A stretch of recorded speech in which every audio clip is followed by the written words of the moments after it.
Big day of racing in New Plymouth at Pukekura Raceway with the Interprovincial and also the inaugural running of the $100,000 Taranaki Challenge sponsored by Platinum Homes. Let's get you through the card. First of the program is also a special conditions maiden, this one over the 1800 metres, the ITM Winston Warble maiden, and you're getting Charlie Horse 270 and 130 has been dominant in the last couple. Wonderful Barbie's been in those races, 390 and 160, and did beat Charlie Horse a few starts back. Delco Chowan 14s, Obrigado 950, 720 Sheriff's Daughter, and Quaff at $11. Not a bad race here, Jason. There have been a lot of these horses have met each other over the course of the winter. Charlie Horse, to me, overall, is the horse to beat, but at $2.70 short enough. And having a look at how the market has been delivered, Quaff at $11 and $3.10 all of a sudden looks a worthy each-way play.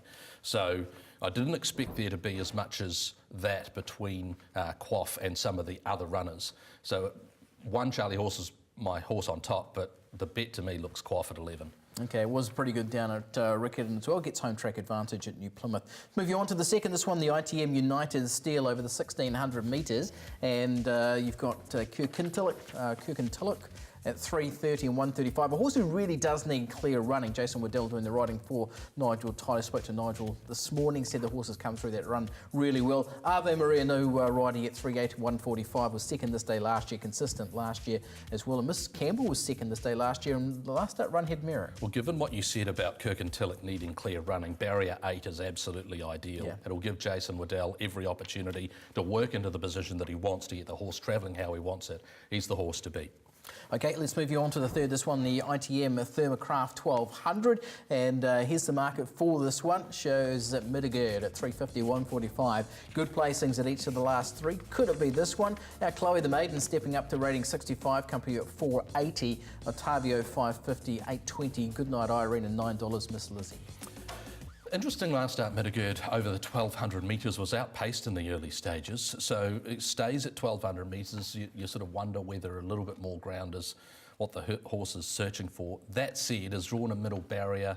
If Sarah McNabb can sort of keep touch with the leaders, then he's the horse to beat. And I'm happy to go one more time on Middagird.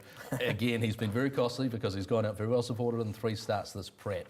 But one last time. I wasn't on him last time because I was away. I was on the 2 starts prior, so for me this is his third attempt and 3 strikes, and that'll be that. Okay, hopefully it is. Hopefully it's not a strike. Our Chloe wasn't bad in behind Ole at Woodville last time out. That's the favourite for our feature. Let's have a look at the fourth. This one, the Open 1300, really strong race for the ITM Makita, and Rosewood comes up at 270, 125 favourite. Has won 3 of her last 4, and the other third placing was in a really strong white handicap. Sleeping Beauty at 380, 140 with the 4 kilogram claim, 650 for Art Deco, $8 Shelley Sason, 850 Scapola. For those that watched the first call on the Punters Lounge, you would note Aiden's speed map, which said there was a lot of speed, and that's key, isn't it? So, you know, how some of these jockeys react to that potential will go some way to shaping the race. Rosewood should be suited by that. However, I think Sleeping Beauty can sit just pat behind the leaders, and she was very good when she was last on the track behind New York Minute. I think she can win. Yeah, that Opanaki Cup form should stack up pretty well here, and also with you, Sleeping Beauty on top. Let's move you on to the feature, and this one, the Platinum Homes Taranaki Challenge over the 1400 metres. Connections have had to buy a slot into this race. It's a sweepstakes race run similarly to the Everest, which is a $13 million race in Sydney. Of course, not at that kind of level, but still $100,000 for a winter special conditions.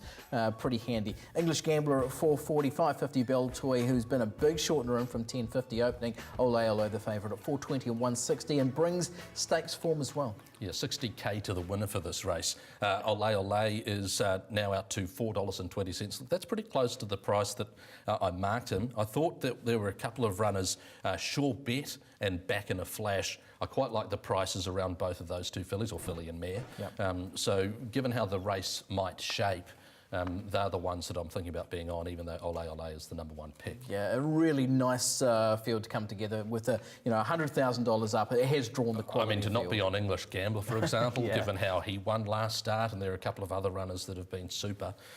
So you know, it's very much worthy of its 60k to the winner status. Yep, for sure. We're really looking forward to that one, and good luck to the Taranaki Club and all to those connections who are involved. Let's move you on to race 6, and this one is the ITM PSP 1400. Inca Warrior has been in good form, winning the last couple, 420, no loitering at 480 and 170. Looks a pace influence here. Bachelor Babe did lead throughout to win here last time at 5 and 185. That was 2 starts back. Mount Midoriyama 750 Irish Flame and $8 Irish Mist. Information from bookmakers is that Inca Warrior has been the runner that's attracted early support. So material information from them looked at the market and thought that Irish Mist was worth a spec at $8 and $2.50. Look, been maybe a little bit frustrating at times, Irish Mist, but still the winner of 4 races and placed second 5 times. So that first and second record reads pretty well. So Irish missed at the price, but yeah, the money speaking Inca Warrior. Yeah, I've got a lot of respect about no loitering. I thought would be very competitive in this. Let's move on to the other of our features. This one, the ITM Interprovincial Challenge, and this one over the 1600 metres. And jockeys will wear silks of the different provinces around the country. Igrain at $4 and $1.60 will race for Tikawiti. Very Flash for Auckland at $3.60 and $1.45. Dark Princess for Manawatu at $5 and $1.80. Jason, how'd you see it? Igrain, I think, given the weight concession to Very Flash, will run well. No knock on how Very Flash has performed. This definitely I think, his biggest test to date. Given the conditions, obviously he lined up in an open handicap last start, but there were some horses in there not in great form, and he just ploughed through track conditions. He's in the mix, don't get me wrong, Very Flash, so I wouldn't be surprised. He's been very well backed recent starts. I wouldn't be surprised if there's more money for him, but Igrain is the horse that also looks progressive to me and should cope okay with how conditions present. I've been on Dark Princess the whole way through. I'm not getting off at this point. I think she's got the class, and yeah, she'll be well competitive in that 4 Manawatu. Let's move you on to the last of the 8. This one, the ITM Pink Bats over the 2,000 metres, and you're getting high quality 7th wooden edge at 550.